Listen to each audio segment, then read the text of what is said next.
go back up pit road to Bill Weber. Outstanding day so far for Jerry Nadeau. Now can the crew back up the performance on pit road? It's just 4 tires and fuel for the 25 car. Right sides are on, around to the left. Let's check in with John Kernan. Jeff Burton, who had moved up all the way from 29 to 11. Jeff Burton is also in, but Burton pits a 4-tire change. No adjustments. Car just a little bit loose. Looks like Jeff Gordon will win the race off of pit road. He did lead a lap there. And look, Stacy Compton's car is not in its proper attitude. Well, what happened? Dale Jarrett trying to go out of the pits as Compton was coming in, hit Compton's car and spun him around. Now the question is how much damage to DJ's car, pole sitter. Jeff Fuller pulls out in the number 27 car.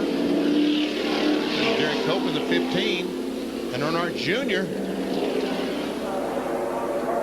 You just follow the cars out there. We see DJ and you see Compton coming in the pits trying to get in. Now, how much damage? Once again, I'm concerned about the 88 car, and the 9 car has lost all his track position because he was unable to make his pit stop. Had to go all the way around the racetrack and coming back in. Look at the damage on that 88 car. A lot of damage there on the right front. And Jarrett will head for pit road once again. Bill, he's headed toward you. He has told them the steering wheel is fine. They're going to bring it back in. They're going to have to work on the right front. He told them the hood is bowed up pretty good as well. They'll go around to the right side. They're going to pull out the hood pins, raise the hood, work on it as quickly as they can. They're going to have to make sure that they don't lose a lap, so their spotter will watch the pace car. Here comes Stacy Compton back on pit road. His crew will go to work on the right side of the car. They'll make their tire change and put their fuel in now. They're pulling on the 88 car, the sheet metal away from the left front and the right front. Todd Parrott instructing his crew to push the hood back down, bang it into position. That's one way to do it. Spotter watching the pace car. They continue to work on the right front. Meanwhile, Compton has his tires. He returns to the track. 1 to go this time when the field comes by. Jarrett was the pole sitter. He leaves pit road now. We'll have to catch up with the tail into the field.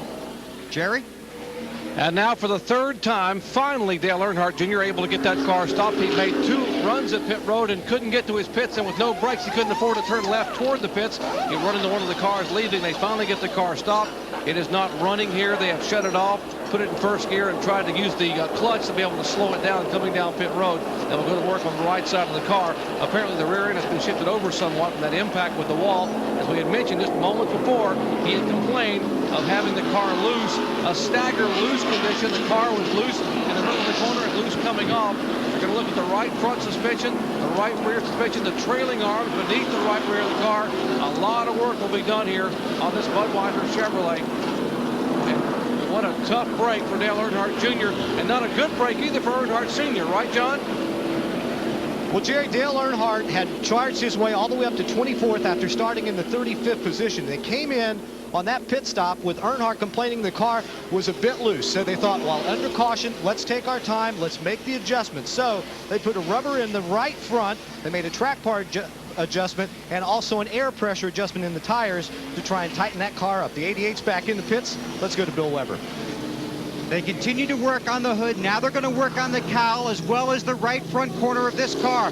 Running out of time now because he had to catch up to the field. Todd Parrott trying to put some tape down. What they want to do is get as much aerodynamically fixed as possible on this car. They have to be really concerned not to speed down pit road because if NASCAR would black flag Dale and bring him back in.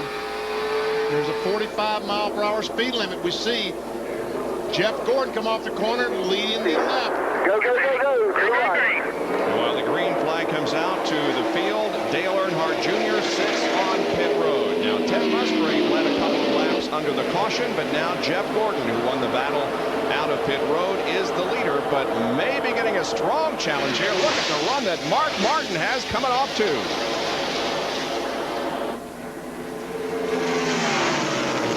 Very powerful. Well, then Skinner drives to the inside. I'm not sure that Jeff Gordon was expecting that, but Skinner goes out on the apron and takes second spot away, and here comes his teammate Nadeau to take third away.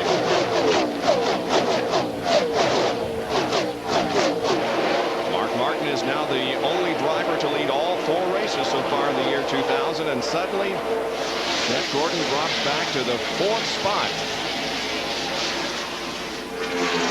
Bill Elliott right behind him. And then comes Kevin LePage. You know, sometimes the cars act a little bit different on the first set of tires. NASCAR impounds the tires of the top 10 qualifiers, so they start the race on scuffs. Normally on the first stop they put on stickers, and sometimes the car acts just a little bit different for a couple laps. And now Mike Skinner closes in on the leader, Mark Martin. This is on board with Martin looking back to the 2nd place car. Look at Skinner close up right in the center of the corner. On board the Lowe's on board. The last time by, Skinner was about 3/4 of a mile per hour faster than Mark Martin. For a taste of the race, here's our telemetry on the Mike Skinner car. Jimmy Dean telemetry, about 170 miles an hour, more than 170 miles an hour through the corner. And now watch that speed go up down the backstretch. Watch as he goes down the backstretch with a tailwind today, up to 195 miles per hour. Just touching that brake, just touching it to slow the car down so he can get it turned to go the other direction.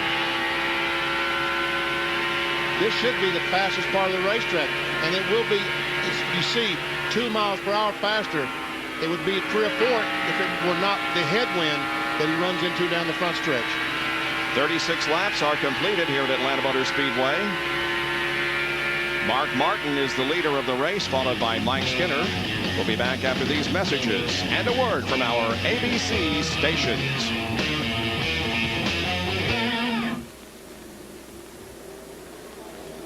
Way to go, Neil.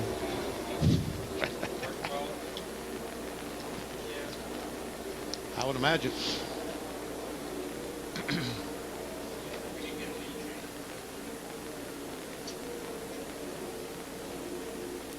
Is Burt behind the 18? Who's that? That's Jeremy, huh?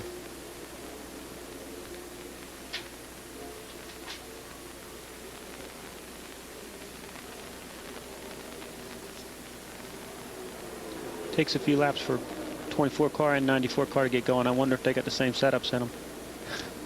Yeah, probably pretty close, I would imagine. Well, It looks a little tight. Skinner got to lead a lap and get his 5 points, so look at that Skinner go up the racetrack now. What's that, loose chasing it up or pushing in the middle? I think they're just all a little bit loose entering 3 there, Benny, from the in-car camera. 1, 2, 3, 1, 2, 3, 1, 2, 3. There we go. I think it's transmitting on the wrong frequency.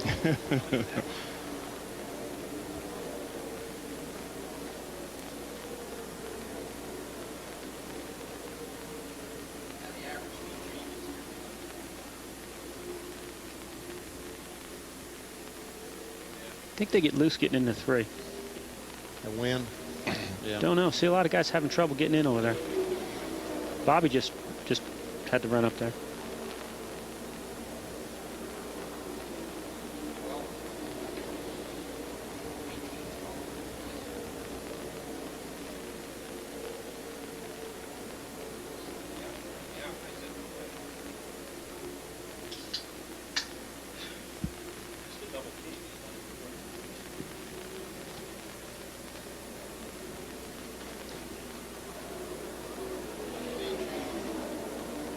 What is that, a handheld?